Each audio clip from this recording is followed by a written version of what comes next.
पुढची बातमी तुम्हाला दाखवणार आहोत। हा प्रश्न पडतो की सत्तेचा माज इतका येतो कुठून। नाशिकमध्ये टोल नाक्याचं फाटक लवकर उघडलं नाही म्हणून तिथल्या कर्मचाऱ्याला मारहाण केल्याचा आरोप कॅबिनेट मंत्री एकनाथ शिंदेंच्या सुरक्षा रक्षकावर करण्यात आला।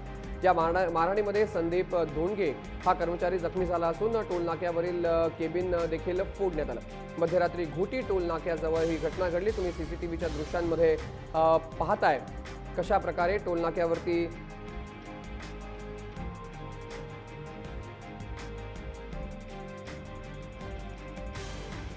सत्तेचा माज आहे।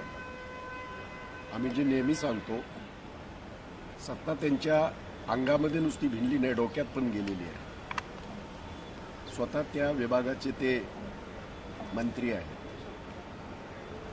मला असं वाटतं की त्यांच्या उपस्थितीत त्यांनी खरं थांबवायला पाहिजे होतं। जबाबदार आहेत, पालकमंत्री आहेत आणि त्यांच्या उपस्थितीत जर हे सगळं होत असेल तर त्याचा तीव्र शब्दामध्ये निषेध।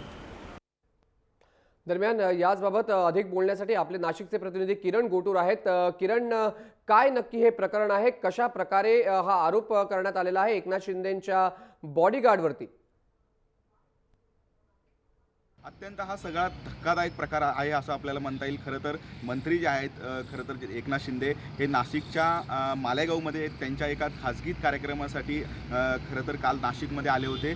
ज्यावेळेस मालेगावहून ते रिटर्न मुंबईला परत होते त्यावेळेस त्यांचा जो ताफा आहे तो नाशिकच्या घोटी टोल नाक्यावरती आल्यावरती हा सगळा प्रकार जो आहे घडलेला आहे। खरं तर टोल नाक्यावरती जे बॅरिगेड्स लावलेले असतात ते बॅरिगेड्स लवकर काढलं नाही, या गोष्टीचा राग खरं तर या मंत्री महोदयांच्या बॉडीगार्डला आला। त्याच रागाच्या भरातून तिथे असलेल्या एका कर्मचाऱ्याला या सुरक्षा रक्षकाने मारहाण केलेली आहे। आणि या सगळ्या मारहाणीमध्ये जो टोल कर्मचारी आहे तो अत्यंत गंभीररित्या जखमी आहे। त्याला जो उपचारासाठी एका खाजगी रुग्णालयामध्ये सध्या दाखल करण्यात आलेला आहे। पण एकूणच इतका हा गंभीर घटना घडलेला असताना देखील कुठल्याही पद्धतीची तक्रार अद्याप नाशिकच्या घोटी पोलिसांमध्ये दाखल करण्यात आलेली नाही आहे। आता या सगळ्या प्रकरणावरती खरं तर ज्यात एकनाथ शिंदे यांची देखील प्रतिक्रिया ज्यात आलेली आहे। ज्यावेळेस ताफा तिथे घोटीमध्ये पोहोचला, या टोल नाक्यावरती पोहोचला, त्यावेळेस मी गाडीमध्ये झोपलेलो होतो, मला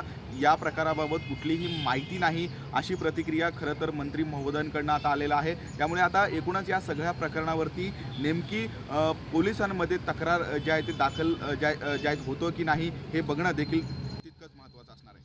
हेच बघणं महत्त्वाचं आहे। तुम्ही पाहताय सीसीटीव्हीची दृश्य। टोल नाक्यावरील कर्मचाऱ्याच्या समोरची काच फुटते, त्याच्या नाकाला लागते, त्याच्या नाकातून रक्त येतं। मात्र प्रश्न असा पडतो की ही काच अचानक कशी फुटते, म्हणूनच आरोप करण्यात आलेला आहे एकनाथ शिंदेंच्या बॉडीगार्डवर। त्यांनी काचेवरती हात मारला, त्यामुळे काच फुटली आणि त्यानंतर या कर्मचाऱ्याशी सुद्धा मारहाण केली असा आरोप कर्मचाऱ्यावरती करण्यात आला आहे।